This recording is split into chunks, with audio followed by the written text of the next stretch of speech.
Obesity is a disease caused by an Ozempic deficiency. Or at least that's what I got from this conversation with Oprah and her guests. Let's listen. I recognize this probably now. It's almost going on 2 years that I realized that obesity was a disease. Why is obesity a disease? Yeah, so many people have obesity now. And 2/3 of Americans and half of the world population did not wake up one morning and decide to have obesity.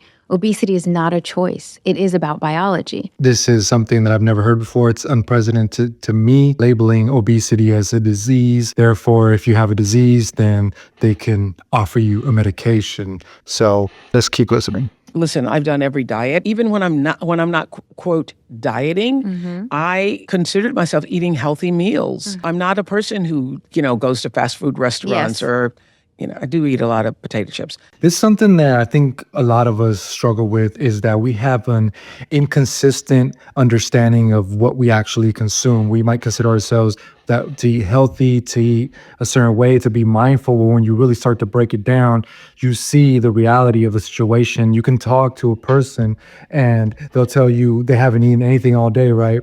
And then when you start to actually calculate it, well, they say, well, I had a donut, but just a small donut, it was like 500 calories. They had coffee, another couple hundred calories. And when you start to add it up, they actually had like 1,000 calories, but here they're telling you that they haven't eaten nothing all day. So there's tends to be an inconsistency with how we perceive ourselves, our level of discipline, our level of mindfulness around what we eat, and what is actually the case. Somehow in society, we think that how much we weigh is in our control, and it's not.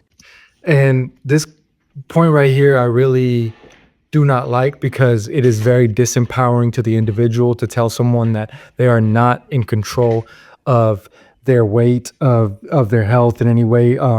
I don't believe that. And I think that what they're trying to do is be empathetic, and they want to be considerate of people, which I understand, and they want to make people feel good. But at the end of the day, I think it's a disservice.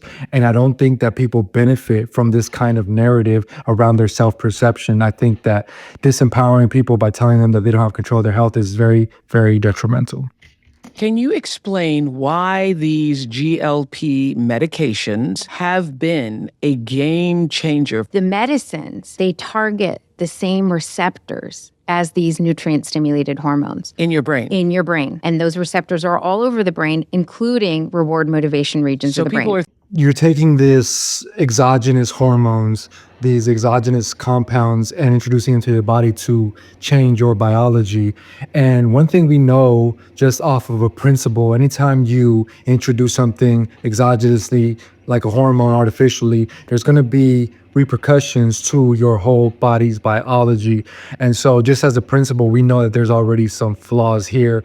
We already know that there's going to be repercussions. And of course, they're not going to highlight or harp on them too long, because there's a lot to be pushed here with these GLP-1 antagonists like Ozempic and others like medications. So just know that as a principle, your body, your biology is being regulated closely, tightly, and very wisely by your body. Like, it's designed in that way. And when you do something that has drastic changes quickly, there's going to always be repercussions. We just conducted a trial. It was 3 years with one of the medications, is that the weight was completely maintained while people were taking the medicine. And then when the medicine was stopped, people started gaining back the weight. So there you have it.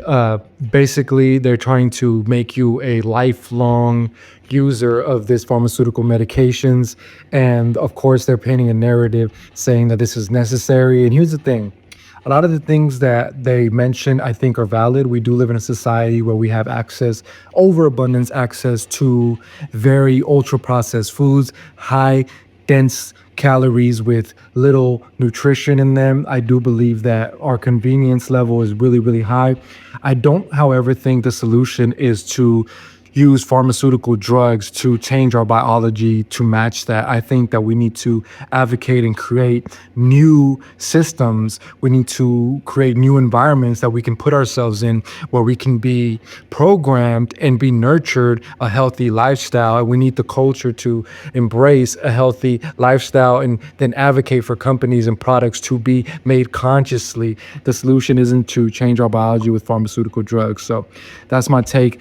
I think down the the road, we'll be seeing a lot of the side effects of Ozempic. There's going to be lawsuits. There's going to be all sorts of repercussions that aren't being highlighted or talked about, just like it happens with every other pharmaceutical medication, that there's long-term side effects that we find out about later. So when the lawsuits come out and then the narrative changes, just remember what I said, that you are in full control of your health. And for some, it might be easier, it might be harder for others, but at the end of the day, it's your responsibility to do what you need to do to place yourself in an environment, to surround yourself with the right people, to surround yourself with the right foods, to make the right decisions day after day, to shape your reality into the reality that you would like to experience. Stay balanced.